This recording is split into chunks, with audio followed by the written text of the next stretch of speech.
My name is Jeremiah Demir Bašurić, and I am a mutt, a mongrel from nowhere. My mother, a sweet Filipina, is a colonized mix of maybe Spanish and maybe indigenous Ita, maybe Chinese. My father is from the former Yugoslavia, an intense Croat with bits of blood from Austria and Hungary.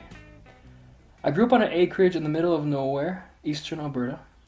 Our phone number was listed one town of Holden. My address was listed another town, Strom, and our county was just about Beaver on the edge of the town of Viking School District. And oh yeah, I've also been given a Cree name. I am everything and I am nothing. And I've never really felt home until one day I ended up in an old church building in Edmonton's inner city. The moment I stepped into this yellow building named the Mustard Seed, the ache in me released. I felt whole. I felt like I belonged here, home. Ever since then I wondered why this home? So I studied the history of this old building, and here's what I found.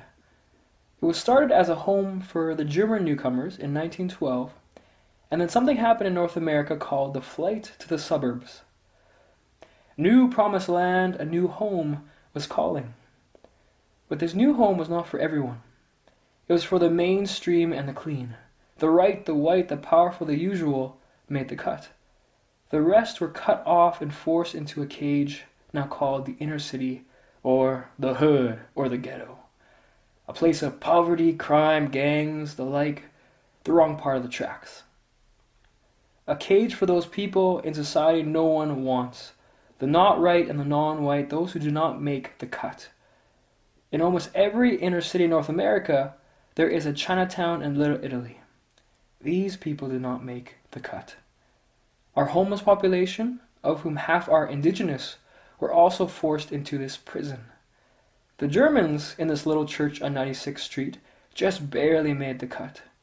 They dropped their ethnic association in 1940 and changed their name to Central Baptist to distance themselves from their home's role in World War II and invaded the fate of the Italians, who were deemed enemy aliens of the state.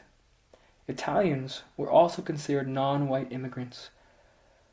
This has made me wonder how early Yugoslavians were treated.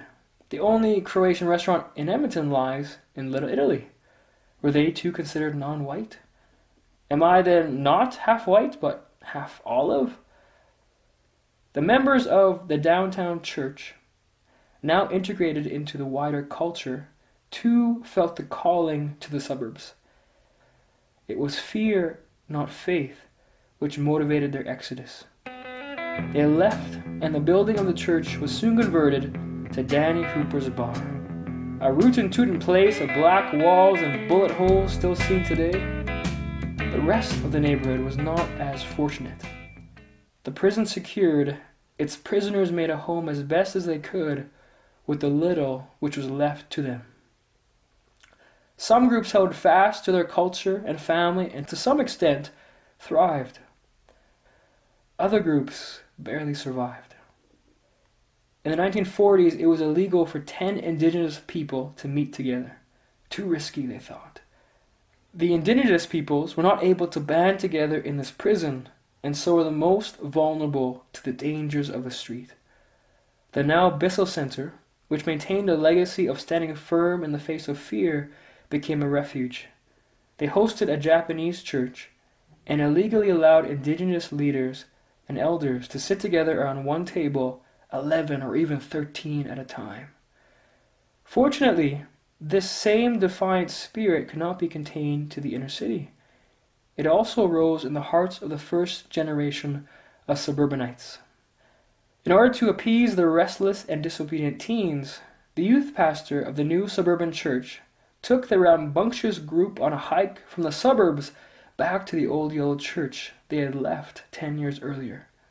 They walked that infinite distance and saw what their fear had done to those whom they left behind. They found their old church abandoned and unused. The youth were taken by a spirit of love and defiance, and the next Saturday brought a truck back to the yellow building to pick up people without homes. They stormed through the gates and laid their new friends in beds, and no other place than the basement of the new suburban church. Sunday mornings, as a result, became a little more Pentecostal than Baptist. For when the suburbanites rolled in to meet the street people, fires fell from heaven. The church leaders needed to defuse the situation, but instead of giving into fear completely, they held on to a tiny bit of faith. They saw the rightness of the rebel youth group, and with another church, bought the old church building back, now called the Mustard Seed, a name taken from the parable of Jesus. Even an ounce of faith as small as a seed can grow into a refuge for the birds of the air and the humans of the street. And fun fact, the sum of money that was used to acquire the building was the same amount they had sold it for 10 years prior, but in the meantime, Danny Hooper installed a commercial kitchen, which was the start of the meal program for those friends living in poverty and homelessness. And today it remains a lively place, where the coffee is always on tap and the karaoke is every Tuesday. It's my home, where hope grows in my friends and fellow exiles.